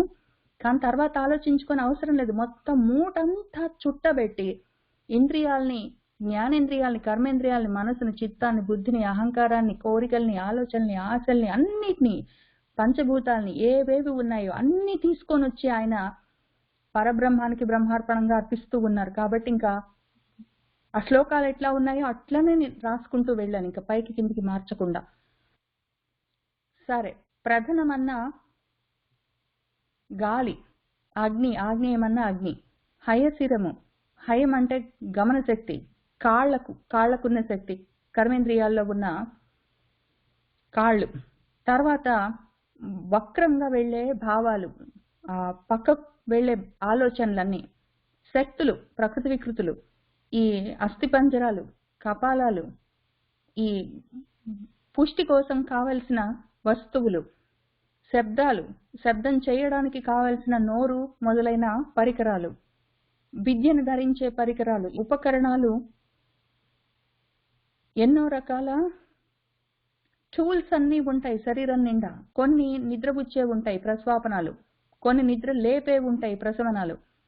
కొన్ని కంట్రోల్ చేసే ఉంటాయి, సౌరాలు. కొన్ని గర్వాన్ని పెంచే ఉంటాయి, దర్పణాలు, దర్పాన్ని పెంచేవి. కొన్ని శోషణాలు, సృష్టింపచి ఎండగట్టు చేసే ఉంటాయి. బాధ పెడుతూ కృషించిపోయేటట్టు చేసేవి కొన్ని ఉంటాయి. సంతోషం కలిగించేవి కొన్ని ఉంటాయి, నా మనసులోనే, నాలోనే. ఏడిపించేవి, విలాపనాన్ని కలిగించే ఉంటాయి, మదాన్ని పెంచే ఉంటాయి, మోహాన్ని కలిగించే ఉంటాయి. తామసాన్ని, చీకట్లని, అజ్ఞానాన్ని, తమోగుణాన్ని కలిగించే ఉంటాయి. దయ కూడా ఉంటుంది. వృద్ధి పొందే శక్తి ఉంటుంది. వృద్ధి పొందడానికి కావలసిన అన్నాన్ని సమకూర్చుకునే శక్తి ఉంటుంది. సత్యము ఉంటుంది. దాంతో పాటే అవిద్య కూడా ఉంటుంది. దాంతో పాటే తేజస్సు ఉంటుంది, చైతన్యము ఉంటుంది. గడ్డగట్టించే విషయాలు ఉంటాయి. దాంతో పాటు సుష్టిగా, బాగా పుష్టిగా ఉండే విషయాలు, ఆసక్తులు ఉంటాయి. దాంతో పాటే ఆలోచన శక్తులు ఉంటాయి. ఆలోచనల్లో మళ్ళీ రెండు శక్తులు పక్కన పక్కనే రాశారు ఆయన. సీత ఇష్యూ అని రాశారు, మానవం అని రాశారు. షార్ప్ గా ఉన్న బుద్ధి, మనసన్న ఆలోచనలు. మనసుతో చేసేవన్నీ సంశయాత్మకమైన విషయాలు, ద్వంద్వాలతో ఉంటాయి. బుద్ధితోటి చేసేది షార్ప్ గా ఉన్నది ఒకటే ఆలోచన ఉంటుంది, నిశ్చయం ఉంటుంది. అది నిశ్చయాత్మకం, ఇది సంశయాత్మకంగా ఉంటుంది. ఇవన్నిటిని మొత్తం చుట్టజుట్టి అన్నిటినీ ఆయన నువ్వే ఉంచుకో అనే భగవదర్పణంగా ఇచ్చేశాడు. ఇంకా నాకొద్దు, ఇంకా అవసరం లేదు. ఆయనకు అర్థమైపోయింది మొత్తం కోరిక అసలు నామరూపాలు లేకుండా కర్మలుగా బయటపడేందుకు స్థూల రూపం ఎట్లా లేదు, నామము లోపల ఆలోచన కూడా లేకుండా, దాని వెనకాల ఉన్న భావం లేకుండా 3 లెవెల్స్ లో ఆయన మొత్తం తీసేసిన తర్వాత ఇంకా ఏ రకంగా కూడా కామన్ లేకపోతే శరీరం మళ్ళీ ధరించే అవసరం లేదు. శరీరంలో ఉన్న ఇంత మొత్తం సామాన్లన్నీ ఎందుకు, ఒక్కటి అవసరం లేదు. కాబట్టి ఆ ధీమంతుడు, బుద్ధిమంతుడు, మహాజ్ఞాని, ఏమి జ్ఞానం, ఆత్మ జ్ఞానాన్ని సంపాదించిన ఆ విశ్వామిత్ర మహర్షి జపిస్తూ ఆ మహార్హమైన గొప్ప అర్హతలు కలిగిన అస్త్రాలన్నీ, చిన్న విషయాలు కావు ఇవన్నీ చిన్న విషయాలు కావు. ఈ అస్త్రాలన్నీ మనలో ఉన్నాయి. ఈ మొత్తం అస్త్రాలు, శస్త్రాలు, పాశాలు మొత్తము ఉన్నాయి మనలో. మనసు ఉంది, బుద్ధి ఉంది, చిత్తం ఉంది, అహంకారం ఉంది, పంచభూతాలు ఉన్నాయి, ఆలోచన శక్తి ఉంది. వాటితో పాటే ఆలోచనలు నిలిపివేసే శక్తి ఉంది. వాటితో పాటే నిర్ణయాలు తీసుకునే శక్తి ఉంది. ఆలోచనల్ని నిలిపే శక్తి, ఆలోచనలతో నిర్ణయాలు తీసుకునే శక్తి, మోహంతో సహా ఒకవైపు, దయతో ఒకవైపు, అన్ని రకాల విషయాలు ఆ మొత్తం ప్యాకేజ్ ఉన్నది మనలోనే ఉన్నది. ఇది స్థూల సూక్ష్మాత్మకమైన ఈ మొత్తం శరీరము, దాంట్లో ఉన్న సామాన్లన్నీ అవే ఎప్పటికి కావాలి. కోరికలు ఉన్నాయంటే కోరికలను తీర్చుకోవడానికి కర్మలు చేయాలి. ఆ కర్మలు ఉన్నాయంటే ఈ మొత్తం బాడీ పార్ట్స్ కావాలి. అవే లేకపోతే ఇవి అవసరం లేదు. కాబట్టి అవన్నీ ఇచ్చుకుంటూ వెళ్ళిపోతే అవన్నీ రాముడి దగ్గరికి వచ్చి, ఆ రాఘవుడి దగ్గరికి వచ్చి ఉపతస్థువు అక్కడ నిలబడ్డాయి. ఆయన ఇస్తూ పోయారు, ఇవన్నీ ఆయన దగ్గరికి వెళ్ళిపోయాయి, భగవంతుడి దగ్గరికి వెళ్ళిపోయాయి. ఇంక మొత్తం భగవదర్పణంగా ఇచ్చేసారు. ఇంకా అవసరం నాకు వద్దని చెప్పాడు ఆయన. నాకు వద్దు, ఇంకా అవసరం లేదని చెప్పాడు ఆయన నిర్ణయించుకొని. ఎంత పరమ జ్ఞాని ఆయన, మహాజ్ఞాని. ఆ స్థితిలో ఉన్నాడు మన విశ్వామిత్ర మహర్షి. ఆ తర్వాత ఏం జరిగిందంటే, తర్వాత వెంటనే 28వ సర్గలో మన రామచంద్రమూర్తి దేవతలు కూడా ధరించలేని ఈ అస్త్రాలన్నిటిని నేను పుచ్చుకున్న వాణ్ణి అయ్యాను అని చెప్పి, మరి ఈ అస్త్రాలకి ఉపసంహారం ఏమి అని అడిగాడు. ఎందుకు అంటే, ఇచ్చినవాడు ఇప్పుడు నేను ఈ శరీరాన్ని తెచ్చుకున్నప్పుడు ఆ శరీరాన్ని ఉపయోగించుకోవడానికి కావాల్సిన శక్తులు అన్ని తెచ్చుకున్నాను కదా. ఇప్పుడు ఆ శరీరాన్ని శక్తుల్ని ఇచ్చేసినాక వాటిని ఉపసంహారం కూడా చేస్తున్నాడు. ఇప్పుడు మన విశ్వామిత్రుడు అన్న సాధకుడు ఆయన అంత జ్ఞానాన్ని తెచ్చుకున్నాడు. మళ్ళీ శరీరం అవసరం లేదన్న స్థితి తెచ్చుకున్నాక, శరీరం అవసరం లేదు అన్న స్థితి తెచ్చుకోవడానికి కావాల్సిన కర్మలు ఉన్నాయి కదా. ఇప్పుడు శరీరం ఉన్నప్పుడు కర్మలు చేసి ప్రపంచంలో ఏంటో పనులు చేయడానికి కావలసిన అవయవాలు, అంగాలు, ఇంద్రియాలు అన్నీ ఉన్నాయి. వాటన్నిటి ఇచ్చేసాడు. కానీ అక్కడి నుంచి వెనక్కి తిరిగి అసలు వద్దు నాకు అన్న కర్మలు చేసి, దాంతో పాటు ఆ శరీరమే రాకుండా చేసుకోవడానికి కూడా కావలసిన కర్మలు ఉంటాయి కదా. మరి ఆ కర్మలేవి అని అడిగాడు భగవంతుడు. నువ్వు ప్రపంచం వైపుకు వెళ్ళి ప్రపంచంలో చేసే కర్మల కోసం కావలసిన ఉపాధులు, ఉపకరణాలు, పరికరాలు, టూల్స్ అన్ని ఇచ్చావు. అక్కడి నుంచి వెనక్కి రావడానికి కూడా ఉపయోగించుకున్న ఉంటాయి కదా, అవేవి అని అడిగాడు. అడిగితే ఆయన మన విశ్వామిత్రుడు వాటిని కూడా పరమ సంతోషంగా వెనక్కి ఇచ్చేశాడు. ప్రపంచం వైపు నుంచి పరమార్థం వైపుకి వెళ్ళిపోవడానికి కావలసిన వస్తువులు కూడా ఇదే ప్యాకేజ్లో ఉన్నాయి. ఈ పైన చెప్పుకున్న ప్యాకేజ్లో ఇంతవరకు మనం చెప్పుకున్నవి ప్రపంచం వైపుకి వచ్చి అక్కడే ఉండి అక్కడే కర్మలు చేస్తూ ఉండడానికి పనికొచ్చేవన్నీ. అక్కడి నుంచి వెనక్కి తిరిగి ఇంకా అవసరం లేదు, వాటిని ఉపయోగించవలసిన అవసరం లేదు, మళ్ళీ అవసరం లేదన్న పరిస్థితికి రావడానికి వాడెందుకు మళ్ళీ కొన్ని అదే ప్యాకేజ్లో ఉన్నాయి, మనలోనే ఉన్నాయి ఇవన్నీ. అవన్నీ కూడా మన విశ్వామిత్రుడు ఇచ్చేస్తున్నాడు. ఆయన ఏం చెప్తున్నాడు, ఏమి ఇచ్చేస్తున్నాడంటే, సత్యం అయి ఉన్నది ఒకటి ఉన్నది, దాన్ని కూడా అందులోనే కలిపేస్తున్నాడు. వ్యాపిస్తూ ఉన్నది, అరుతం అని ఉండి ఆ రుతం వ్యాపిస్తూ ఉన్నది, దాన్ని కూడా ఇచ్చేశాడు. ధృతి, పట్టుదల, ఆ ధృతి ప్రపంచం వైపుకి వెళ్ళి అక్కడే ఉండి అక్కడే తింటూ తిరుగుతూ ఉండాలి అన్న పట్టుదలలు ఉంటాయి. అవి 2 రకాల రజోగుణంతో తమో గుణంతో ఉన్న ధృతులు ఉంటాయి. వాటిని వదిలి సత్పదార్థం వైపుకు వెళ్ళిపోవాలి, అక్కడే ఉండాలి అన్న ధృతి కూడా ఉంటుంది. అది సత్వగుణంతో కూడిన ధృతి అని మన భగవంతుడు భగవద్గీతలో ఈ ధృతులు చెప్తూ చివరి అధ్యాయాల్లో ఎక్స్ప్లెయిన్ చేస్తారు. ఆ ధృతి ఇది. ఈ సంతోషం, దీన్ని ప్రతిహారతరమని మన వాల్మీకి మహర్షి రాశారు. దాన్ని ప్రత్యాహారమని పతంజలి మహర్షి యోగ విద్యలో రాశారు. దాన్నే ఉపరతి అని మన శంకర్ల వారు సాధన చతుష్టయంలో వివేక చూడామణిలో రాశారు. అది కూడా ఇది మన ప్యాకేజ్లోనే ఇది కూడా ఉంటుంది. కానీ ఈ టూల్ని వాడుకోవట్లేదు మనము. దీంతో పాటే అన్ని వస్తాయి మనతో పాటే, మనం దేన్ని వాడుకుంటామని ఉంటుంది. ఇది కూడా ఉంది. ఇప్పుడు ఇది కూడా అవసరం లేదు, ఆయన దాన్ని వాడేసుకున్నాడు. వాడేసుకున్నాక ఇంకా ఈ టూల్ ఎందుకు ఆయనకి, అది కూడా ఇచ్చేస్తున్నాడు ఆయన. పరాంగుఖం, అక్కర్లేని వాటి వైపు తిరగకుండా పక్కకు తిరిగి వెళ్ళిపోవడం. అవాంగుఖం, అధోక్షజం, కిందికి చూడడం, అన్నిటికన్నా పైన ఉండి కిందికి చూసే శక్తి అధోక్షజం. లక్ష్యాక్షం, లక్ష్యం మీదే దృష్టి పెట్టి ఉంచడం, ఇవన్నీ కూడా మనలోనే ఉంటాయి.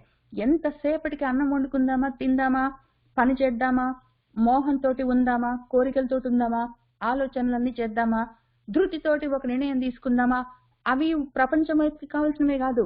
వెనక్కి తిరుగుదామా, అక్కర్లేని వాటి వైపు నుంచి పక్కకి తిరిగి వెళ్ళిపోదామా? అసలు లక్ష్యం మీద దృష్టి పెట్టామంటే ఆ ధృతితోటి అట్లానే ఉందామా అన్నవి కూడా మనలోనే ఉంటాయి అదే ప్యాకేజీలో. అట్లానే మనలోనే ఆ నభో అంతరాళాలన్నీ మనలోనే ఉంటాయి. మొత్తం అంతా మనలోనే ఉన్నది. మొత్తం అంతా ఆ సత్యలోకం దగ్గర నుంచి భూలోకం వరకు భువః స్వహ అని మనం రాసుకుంటూ వచ్చిన మొత్తము వ్యాహృతులన్నీ మనలోనే ఉన్నాయి. అంతా మనలోనే ఉన్నది ఆ చైతన్యంతో సహా. అనంతమైన కాళ్ళు, అనంతమైన ముఖాలు, దశ అక్ష శత వక్త్రాలు, దశ శీర్షాలు, శత ఉదరాలు, ఇవన్నీ మళ్ళీ భగవద్గీతలో భగవంతుడు విభూతి యోగంలోనే ఏంటో చెప్తారు. అవన్నీ మనలోనే ఉన్నాయి, మనమే అయి ఉన్నాము. అవి ఇంకా అవసరం లేదు. ఇన్ని కాళ్ళు అవన్నీ ఎందుకు, అవి కూడా మొత్తం ఇచ్చేస్తాం, ఇంకా అవసరం లేదు. అంతా అయిపోయిన తర్వాత మళ్ళీ అవన్నీ ఎందుకు? ఇవి ఇక్కడ దాకా ఇదెందుకు మళ్ళీ వెనక్కి తిరిగే ఉపరతి ప్రోగ్రామ్ లో, వెనక్కి తిరిగి వెళ్ళిపోయే ప్రోగ్రామ్ లో వీటిని ఎందుకు పెట్టారంటే, ఆ పైన ఉన్న ప్యాకేజ్ లో ఈ ప్యాకేజ్ లో ఒకటే కనిపిస్తుంది. మీనా అని సపరేట్ గా నాదొక శరీరం ఉంది, ఒక ప్యాకేజ్, ఒక బాడీ ఉంది. మీవందరివి సపరేట్ గా వేరే ఉన్నాయి, అవన్నీ నావి కాదు, ఇది నాది అని ఇక్కడ ఉంటుంది. ఈ తమో గుణంతో కూడిన ఈ మాయతోటి అవిద్యతోటి ఉన్న సంబంధంగా ఉన్న సామాన్లో అవి ఉంటాయి. నాదొకటి సపరేట్ గా మీనా అన్నది నాదొక రూపం టైప్ లో. ఇక్కడ వెనక్కి తిరిగి వెళ్ళిపోతున్నప్పుడు అనంతమైన కాళ్ళు అందరివి, మొత్తం భూతాలవి, ఏ ప్రాణిమైనా సరే అన్ని నావే అని చూసుకునే పరిస్థితిలో ఉన్నప్పుడు నా ఒక్క మీనా అన్న శరీరమే కాదు కదా, అన్ని కళ్ళు, అన్ని ముఖాలు, తలలు, ఉదరాలు, చేతులు, కిరీటాలు, గదలు, ఉంగరాలు అన్ని నావే. మొత్తం విశ్వమంతా నేనే, అంతరిక్షమంతా నేనే, ఆకాశమంతా నాదే.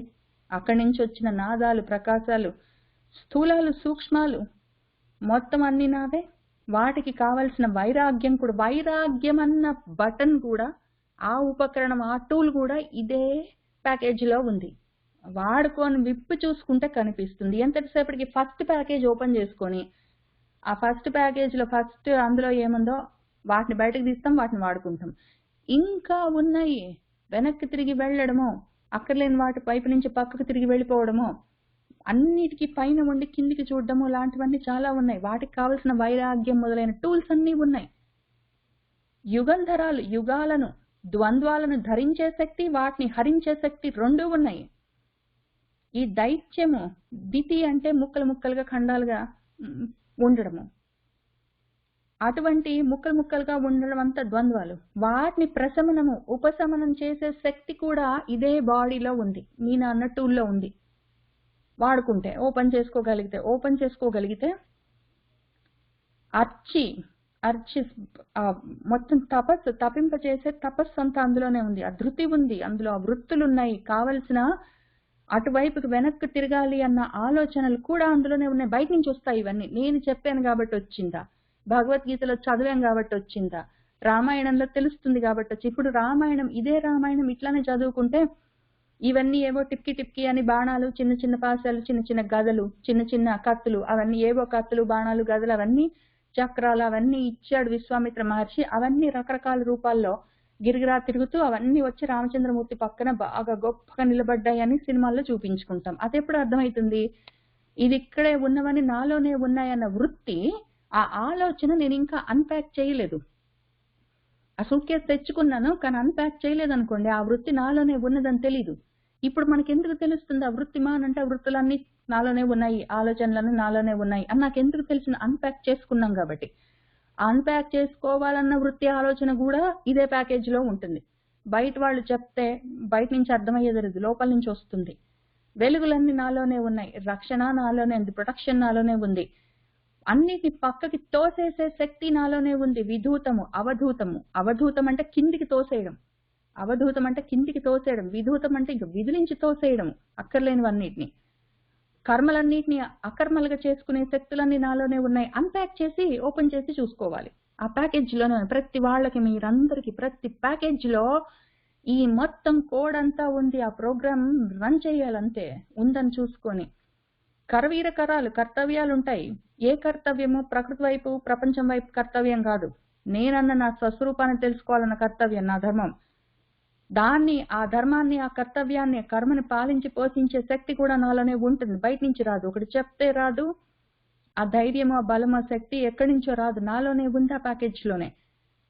అందులోనే కామరూపం, నేను కోరుకున్న రూపం, నేను కావాలనుకున్న దృశ్యాన్ని నేను చూడగలను. నేను ఎట్లా అనుకుంటే అది అట్లా జరుగుతుంది. యద్భావం తద్భావతి. మొత్తం ఆ కామరూపం బయట నుంచి వచ్చేది కాదు, బయట కోరికలేవో ఉన్నాయి కాదు, నా లోపల ఉన్న దృశ్యం అంతా నేను తయారు చేసుకోగలన్న శక్తి, అది తయారు చేసుకొని అదే విధంగా లోపల బయట చూసుకోగలిగే శక్తి మొదలైనవన్నీ. కావాలంటే మోహాలు, రాగాలు, రసాలు, రుచులు, ఆవరణలు, వాటిని తెరిచేవి, మూసేవి, వ్యాపించేవి, అవిచ్ఛిన్నంగా సాగుతూ ఉండేవి, వెనక్కి తిరిగి ఉండేవి, అన్నీ మొత్తము కావలసిన రూపాలు. ఇంకా కామ రూపం అంటది. ఇక ఇది మొత్తం మళ్ళీ ఈ ప్యాకేజ్ అంతా అన్పాక్ అవుతుంది. ఈ మొత్తం ప్యాకేజ్ కామరూపం అని ఉన్నదంటే అక్కడి నుంచి కామ రుచులు, మోహాలు, మళ్ళీ ఆవరణలు, మళ్ళీ ఇదేంటి, మళ్ళీ ఆల్రెడీ నేను మీనాన్న ఒక బ్యాగ్ ని, ఒక సూట్ కేసుని తెచ్చుకొని దాన్ని ఓపెన్ చేసుకున్నాను. అందులో ఉన్న ఫస్ట్ పైన చెప్పుకున్న అస్త్రాలు, శస్త్రాలు, చక్రాలు, గదలు, వాటన్నిటిని వాడుకున్నాను. ఆ తర్వాత ఇంతవరకు చెప్పుకున్న విషయాలు ఉన్నాయని కూడా తెలియదు అసలు వాడుకోవడానికి. అంతదాకా అయిపోయినాక అయిపోయిందంటే అక్కడికే కాలేదు. మళ్ళీ ఒకవేళ అంత దూరం వచ్చి ఇంకా చివరి స్టెప్ దాకా వెళ్ళలేదనుకోండి, మళ్ళీ అన్ప్యాక్ చేసుకొని మళ్ళీ ఇంకొక రూపాన్ని తయారు చేసుకోవడానికి కావలసినవన్నీ, మళ్ళీ దృశ్యాలు తయారు చేసుకొని, రూపాలు తయారు చేసుకొని, మళ్ళీ దేహాలు తయారు చేసుకొని, మళ్ళీ సుఖాలు ఉన్నాయనుకుంటూ తిరిగే ఆలోచనల దాకా మళ్ళీ అన్ప్యాక్ చేసుకొని ఇంకొక రూపాన్ని తయారు చేసుకునే టూల్స్ కూడా, స్పేర్ పార్ట్స్, మళ్ళీ స్పేర్ సామాన్లు, టూల్స్ కూడా ఇదే ప్యాకేజ్లో ఉన్నాయి. ఫస్ట్ స్టెప్ ప్రపంచం వైపుకు వెళ్ళి అక్కడ వర్క్ చేయడానికి, వాడుకోవడానికి, కర్మలు చేయడానికి కావలసిన మొత్తం సామాన్లు ఉన్నాయి, టూల్స్. అంతవరకు చూసుకుంటాము, మాక్సిమం అంతవరకు చూస్తాము. అక్కడి నుంచి వెనక్కి తిరిగి మళ్ళీ నా స్వస్థితికి వెళ్ళిపోవడానికి కావలసినందుకు వాడుకోవడానికి కావలసిన ఉపకరణాలు, టూల్స్ కూడా ఉన్నాయి. ఒకవేళ అంతవరకు చూసుకుంటే మంచిదే. ఒకవేళ ఎందుకైనా మంచిది మళ్ళీ వెనక్కి రాదలుచుకుంటే మళ్ళీ ఓపెన్ చేసుకుని ఆ టూల్స్ ప్యాకేజ్, మళ్ళీ ప్యాకేజ్ అంతా అన్ప్యాక్ చేసుకోవడానికి కావాల్సిన మళ్ళీ స్పేర్ టూల్స్ కూడా అందులోనే ఉన్నాయి. ఇంకా స్పేర్ ఎందుకు, I don't even need the spare, because నేను మళ్ళీ వచ్చేదే లేదు అని ఆయన నిర్ణయించుకున్నాడు. ఆ స్పేర్స్ కూడా ఇచ్చేస్తున్నాడు. అవి ఎన్ని రకాలు ఉన్నాయి, ఆ మొత్తం సామాన్ ఆయన ఇస్తూ ఉంటే కేచిత్ కొన్ని అంగార సదృశాహ ఎర్రగా ఉన్నాయి, రజోగుణంతో కూడి ఉన్నాయి. కేచిత్ కొన్ని ధూమము, పొగలాగా తమో గుణంతో ఉన్నాయి, నల్లగా.